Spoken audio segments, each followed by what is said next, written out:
হরে কৃষ্ণ, রাধে রাধে। ননী কপুর পরিবারে আপনাদের সবাইকে স্বাগতম। কেমন আছেন আপনারা সবাই? আশা করি সবাই খুব ভালো আছেন, সুস্থ আছেন। রাধা গোবিন্দের কৃপায় আমরাও কিন্তু খুব ভালো আছি।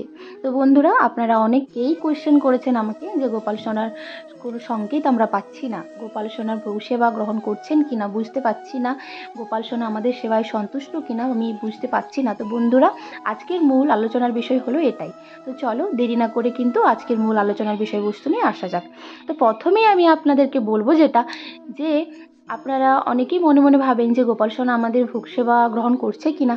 তো যদি আপনারা কোনোদিন রান্নাঘরে গিয়ে একটা মনে ভাবনা চিন্তা করেছেন যে আজকে গোপাল সোনাকে এই রান্নাটা করে খাওয়াবো, আর রান্নাঘরে গিয়ে একটি অন্য পদ আপনারা রান্না করছেন, তাহলে আপনারা অবশ্যই বুঝে নিতে পারেন যে লাড্ডু গোপাল অবশ্যই জাগ্রত।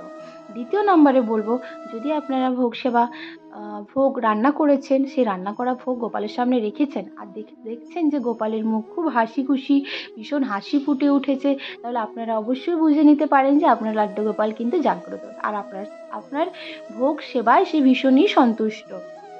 দ্বিতীয় নাম্বারে যে আপনাদের কোয়েশ্চেন ছিল যে আপনারা লাড্ডু গোপাল জাগ্রত কিনা কোনো কোনো সংকেতই আপনারা পাচ্ছেন না, তো আপনারা কিভাবে বুঝতে পারবেন যে লাড্ডু গোপাল জাগ্রত কিনা।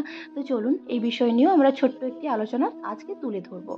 তো প্রথমেই আপনাদেরকে বলবো, যদি আপনারা কোনোদিন পোশাক পরাতে পরাতে সেটা আপনারা এক পোশাক পছন্দ করেছেন পরানোর জন্য, সেটা বিপরীত পোশাক আপনারা গোপালকে পরাচ্ছেন, তখন আপনারা অবশ্যই বুঝতে পারবেন যে আপনাদের লাড্ডু গোপাল কিন্তু জাগ্রত। আর একটা মেন বিষয়বস্তু হলো যে আপনারা যদি বাড়ির বাইরে যান, বাড়ির বাইরে যাওয়ার সময় গোপালকে বাড়িতে রেখে দিয়ে যান, এসে দেখেন যে গোপাল সোনার সমস্ত জিনিস ছড়িয়ে ছিটিয়ে আছে, গ্লাসের জল বিছানার উপর পড়ে আছে, সমস্ত জিনিস বাসি নিচে পড়ে আছে, মুকুট খুলে গেছে, এই সমস্ত কিছু যদি আপনারা দেখতে পান, তাহলে আপনারা অবশ্যই বুঝতে পারবেন যে আপনাদের লাড্ডু গোপাল কিন্তু জাগ্রত।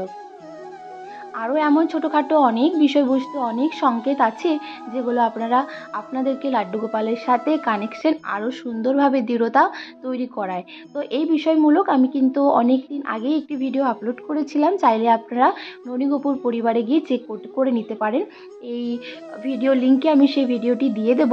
আশা করি আপনাদের আজকের ভিডিও খুব ভালো লেগেছে, আর যদি আজকের ভিডিও আপনাদের ভালো লেগে থাকে তাহলে আপনারা চ্যানেলটিকে সাবস্ক্রাইব করুন, চ্যানেলটিকে লাইক করুন, আর যদি আপনাদের আজকের ভিডিওটি ভালো লেগে থাকে তাহলে আপনারা অনেক অনেক শেয়ার করুন, যাতে প্রত্যেকটি মানুষের এই বিষয়মূলক বস্তু নিয়ে বুঝতে কোনো অসুবিধে না হয়, কারণ প্রায় প্রত্যেকটি মানুষের মধ্যে এই কথাগুলো এসেই থাকে, আর আপনারা অনেকেই আমাকে কমেন্ট করতেই থাকেন। তো ভাবলাম দেরি না করে আজকের এই ভিডিওটি আমি বানিয়ে ফেলি। তো আজকের ভিডিওটি কিন্তু আমি এখানেই শেষ করছি, দেখা হচ্ছে আপনাদের সাথে পরের ভিডিওতে। ততদিন পর্যন্ত আপনারা সবাই ভালো থাকবেন, সুস্থ থাকবেন, আর ননী কপুর পরিবারকে আপনারা এভাবেই সাপোর্ট করবেন, গোপাল সোনাকে এভাবেই ভালোবাসবেন। তো সবাইকে রাধে রাধে।